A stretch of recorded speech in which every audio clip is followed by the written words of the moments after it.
goal of this paper is to look at the impact of particular kinds of agreements or arrangements that a community, an Aboriginal community can have, and we've got a series of outcome variables we're going to look at. So essentially we use a whole bunch of censuses and then the National Household Survey to evaluate the social and a bunch of social and economic outcomes for the people living in these Aboriginal communities. And we've got 4 kinds of agreements that we're looking at. Okay. Okay, that part was for Aboriginal. They don't want to hear it anyway. As an aside, we said that we had got their help once, and when we wrote a paper, they asked us to take off the reference to them. So we've got self-governed agreements, and those self-government agreements actually take you out of the Indian Act, and all of the services are provided then by the band. There is block funding, as far as I understand, but essentially it's supposed to take you out. Comprehensive land claims agreements are not self-governed, but they do offer land and money to a community. Then there are a couple of opt-in agreements that allow you to get out of particular sections of the Indian Act. And the first one is the First Nations Land Management Agreement that allows you to do things with the land that you couldn't necessarily do under the Indian Act. And finally, there's the First Nations Fiscal Management Agreement. And those, and what that has to do with is really taxation and issuing bonds, for example. So for example, at least one band has gone to New York and they have managed to post a bond in the New York Stock Exchange. And then we use this other guy's work. Apparently he's brilliant.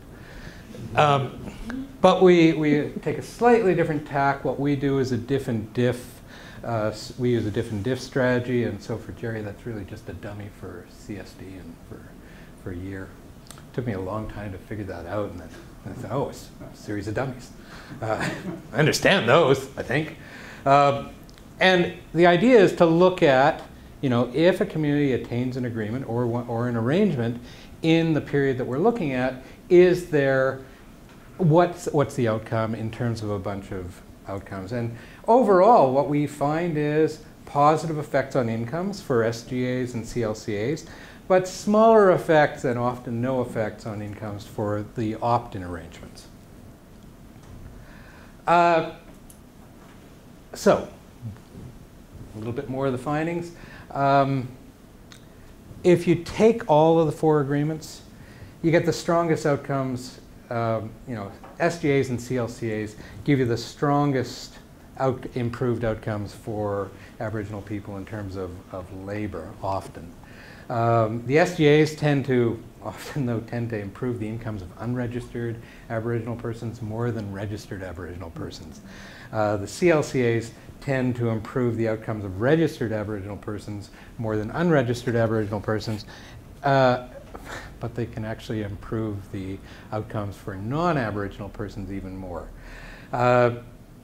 SGAs actually help household income and can, by increasing individual labor, and they help both men and women. So the SGAs seem to have a pretty strong effect. But the attainment of a CLCA increases household total incomes by large measure by increasing household government transfers. So the household government transfers go up a lot. So that's the overview. What do we actually do? So we conduct analysis at 3 different levels. And the first one is individual characteristics. So we look at total individual income, individual income from wages and salaries, and then labor force attachment. We've got 2 measures of that. And then we've got household characteristics, and the household characteristics are basically overcrowding measures and household income.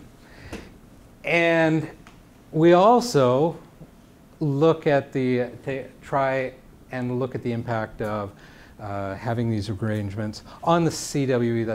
That's the Community Wellbeing Index, which Jerry showed us briefly in the beginning. And really, those are sort of block measures using the census of, well, there's an overall measure, but then there's a bunch of, there's 4 sub-measures. And when we look at each one of those, but we're not going to put you through all of that stuff. Now, we do divide up our analysis, so we take everybody who lives in an Aboriginal CSD. That list was provided by Aboriginal Affairs. And we divide it up in terms of whether you're unregistered or registered or not an Aboriginal person. And the basic goal is to correlate the outcomes with the type of agreement, right?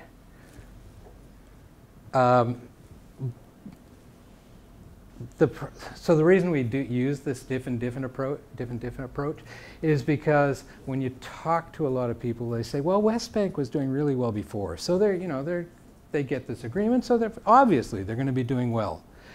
And if you use, if you just throw in those dummies for a year in CSD, what you get is something that allows you to say, well, what's the impact of having an agreement itself after having controlled for this 10 minutes, after having controlled for all of the characteristics of the CSD and for time.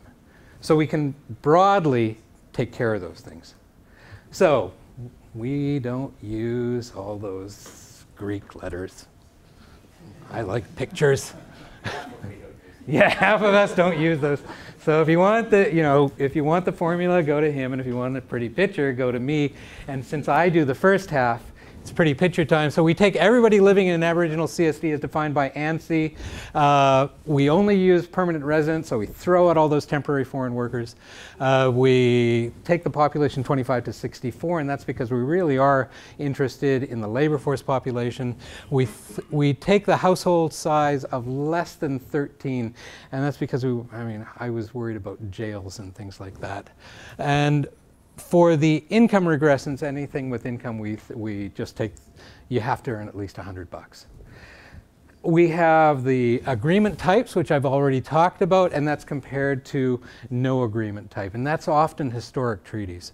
And you can get these beautiful maps of historic treaties if you go onto the ANSI website. Then we've got personal characteristics, we've got Aboriginal identity, and within Aboriginal identity, you've got registered status, not registered. You've got schooling, and we're using a 2006 definition of schooling, so we don't have any of the lower, less than high school measures. We've got age, we've got official language knowledge and household size, marital status. And then for the diff and diff part, like I said, we've got the years, 1991 through to 2011, and census subdivisions. And there are about 1,000 that we're able to track. Yes? So 1,000 census subdivisions? Across all, well, yeah, I think it might be 800 actually. It's definitely, I think it's 800. No, it's a lot. Then there's lots of people. And sorry, I'm also confused. okay. About these subdivisions? So these are subdivisions. They don't necessarily have any people living in them, but a subdivision is essentially a municipality.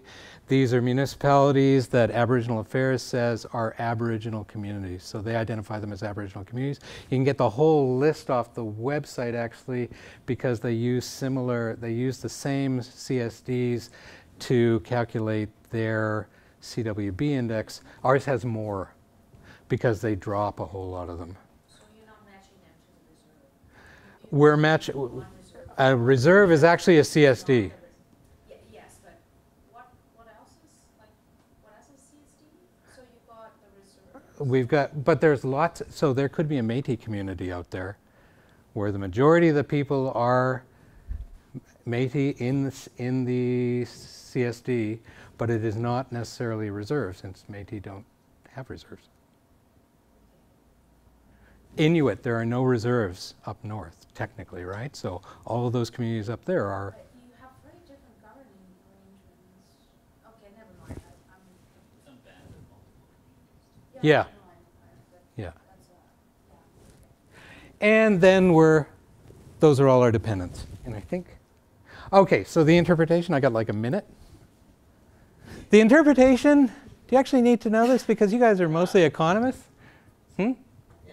Okay, so after controlling for all of those things, we want to know if there is a difference that we can attribute to having an agreement, or rather to having attained an agreement over that 5-year period that we've got. And Krishna likes this thought experiment, but honestly, I don't do thought experiments. Overall, largely I've told you what they are, but big positives on income, small positives on earnings, small effects on weeks worked. This is for SGAs. Small positives on household income. Household transfers, they reduce, which is good news for government, I suppose. Positive effects on crowding, I think they're sort of small. Krishna thinks they're large. And overall, we see an increase in the CWB as well, if you have these agreements. So the idea here is that we have roughly 1,000 Aboriginal communities, which are called census subdivisions, and some of them are in First Nations that attain agreements, and those we'll think of as treated CSDs. And there are 4 different types of treatments. There's self-governments, self-governing agreements, comprehensive land clearing agreements, and the 2 opt-in agreements that allow you to weasel out bits of the Indian Act. In the paper we have 3 different, Sorry, just to be very clear, you have to be First Nations to get any of these agreements. The community has The- to be. The community has to be Yeah. First Nations. So in other words, so you cannot be treated if you're not a First Nations community. That's correct. Okay, so we have 3 different types of people. I'm going to roll over you. We have 3 different types of people who might experience a treatment effect. There's registered Aboriginal people, there's unregistered Aboriginal people, and there's non-Aboriginal people. For today, I'm just going to contrast the Aboriginal and non-Aboriginal people to see if there's a difference among them. And I'm just going to start with we're going to go through 7 response variables. And on the top of each is going to be the effect for non-Aboriginal people. On the bottom is the effect for Aboriginal people. A bar that's colored in is statistically significant. And the upper bars, the bluish looking ones, are females, and the purplish looking ones are males. So this kind of gives you some of the flavor that's going to show up throughout. In terms of individual total incomes, SGAs have hardly, pretty much no effect for the white folks, and some positive effect for Aboriginal people, and it's kind of largish, 10-ish% for men.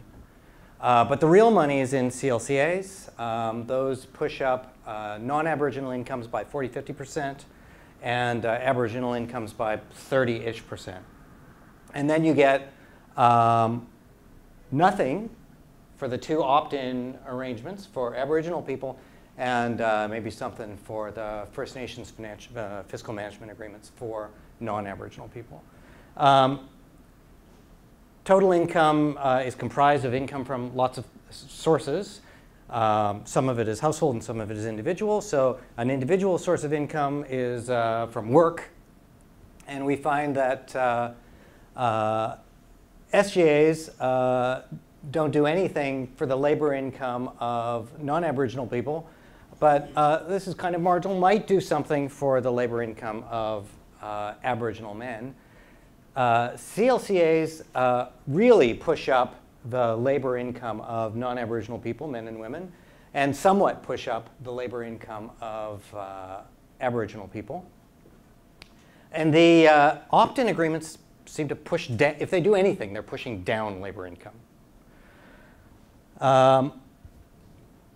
You can also think of this in just terms of labor force attachment. And here we see that SGAs push down the labor force attachment of non-Aboriginal people and possibly push up the labor force attachment of Aboriginal people. And this contrast, where you have something good for the Aboriginal people and not so good for the non-Aboriginal people, is a theme for SGAs. And the opposite contrast, where the treatment effects are better for non-Aboriginal people than for Aboriginal people, is a theme for the comprehensive land claim agreement. So if I look at CLCAs, I see a bigger increase in labor force attachment for the non-Aboriginal men than for the Aboriginal men. I'm going to skip that one.